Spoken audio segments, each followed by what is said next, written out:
Después de la muerte de Pedro Infante el 15 de abril de 1957, se generaron numerosas teorías de conspiración. Estas teorías alegan la participación del gobierno mexicano, narcotraficantes, presidentes mexicanos o alguna combinación de estas entidades en la muerte o encubrimiento de que Pedro Infante seguía con vida. Estas teorías fueron alimentadas por el hecho de que el cuerpo de Infante fue quemado más allá del reconocimiento en el accidente aéreo. Pedro Infante murió durante un accidente de aviación. La avioneta donde iba despegó en Mérida y pretendía aterrizar en la Ciudad de México. La avioneta se estrelló 5 minutos después de despegar de Mérida, Yucatán, en el sureste de México. Un motor falló en el despegue, lo que provocó que el avión cayera en espiral al suelo, matando a 2 en tierra y a los 3 en el avión: Infante, el piloto Víctor Manuel Vidal Lorca y Marcial Bautista. La muerte causó una efusión de dolor sin precedentes en México y América Latina, provocando suicidios, desmayos y crisis nerviosas.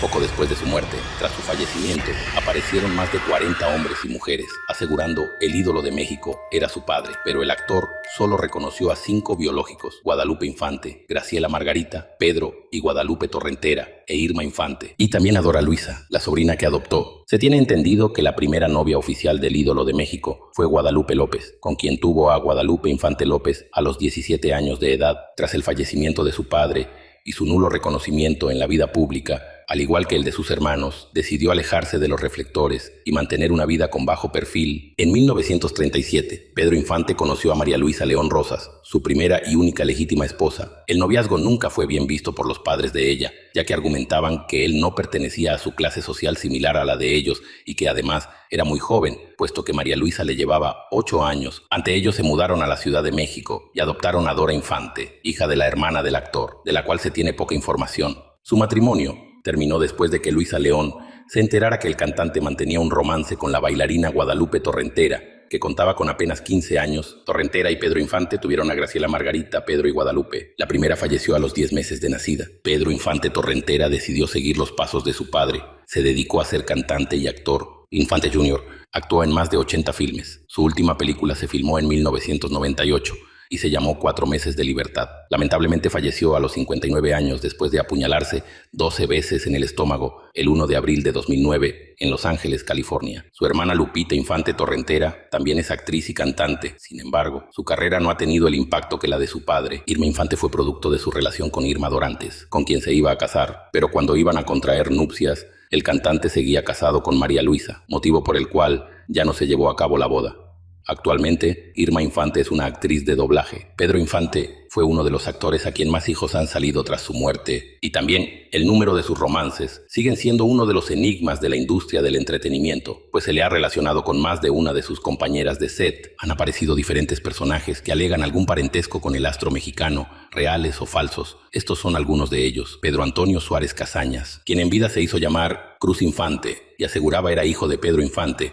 Sin embargo, nunca se comprobó. José Antonio Hurtado Borjón nació en Delicias, Chihuahua, 10 de julio de 1930 y murió el 22 de junio de 2013, conocido como Antonio Pedro. Fue un cantante mexicano que se hacía pasar por Pedro Infante. Su edad, su estatura, la negación de la familia Infante y testimonios de personas que lo conocieron terminaron por desmentirlo. Una de ellas fue la esposa de Pedro Infante, Irma Dorantes, la cual criticó duramente a Antonio y dijo: "Si lo encuentro a Antonio, lo golpearé". Hace 30 años que escucho estas historias y estoy harta de que la gente me llame, me detenga en la calle y me hable de él. Disculpe, pero es un imbécil que no quiere ni ser rico. Anda arrastrándose en estas cenas, cuando si fuera Pedro Infante de verdad podría llenar estadios. En 2019, Irma Dorantes criticó nuevamente a Antonio Pedro, llamándolo vividor. Dentro de las pruebas que más afirman los conspiranoicos de que Infante seguía con vida, es que después del accidente de aviación, el cuerpo que supuestamente pertenecía a Pedro Infante fue quemado a un punto totalmente irreconocible, por lo cual era imposible afirmar con seguridad si el cuerpo pertenecía a Pedro Infante. Existen muchas declaraciones,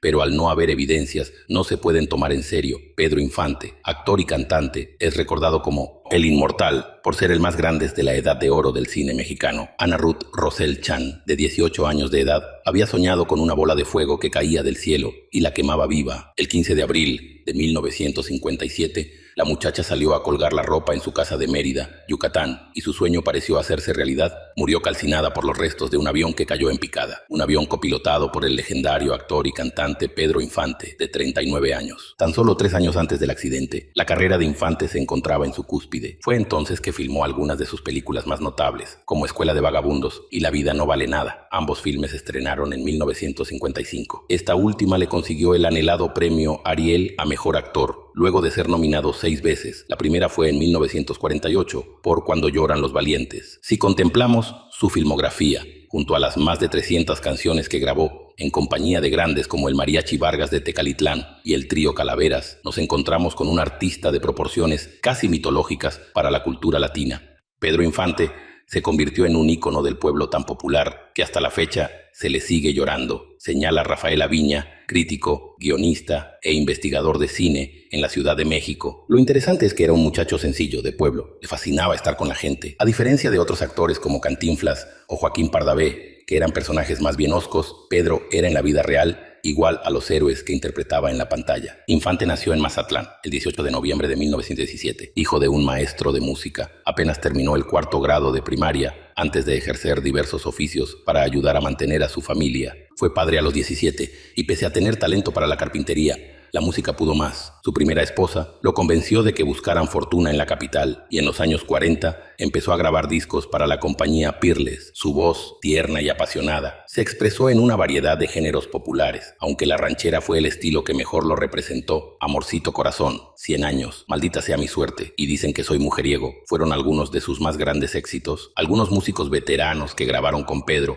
me contaron que tenía una base musical impresionante, dice el músico José Hernández, fundador del prestigioso Mariachi Sol de México. Sabía medir su voz muy bien y nunca se salía de la métrica de la música. Hay que recordar que en esa época se grababa en 2 o 4 canales, prácticamente en vivo. Después llegó el cine. Su primer papel principal llegó en 1943 con La Feria de las Flores. Cuando conoció al veterano director, productor y guionista Ismael Rodríguez, Infante encontró al cineasta que lo conectó irreparablemente con el pueblo mexicano. Los dos tenían la misma edad y Rodríguez maximizó el carisma de Pedro con personajes como el rebelde Agapito Treviño, una especie de Robin Hood mexicano en Cuando lloran los valientes y uno de los 3 primos peleoneros en el éxito de taquilla, Los Tres García. El éxito no logró cambiarlo. En el documental póstumo Así era Pedro Infante, que Rodríguez dirigió en 1963, vemos al actor como un hombre modesto y generoso, que les cortaba el pelo a sus amigos cuando lo visitaban en su casa, hacía pesas todos los días para mantenerse en forma y seguía aficionado a la carpintería, con la que se ganaba el pan de jovencito. Pedro podía ser el personaje que lloraba en la tumba de su abuela, que se emborrachaba, pero seguía siendo cabal y cariñoso,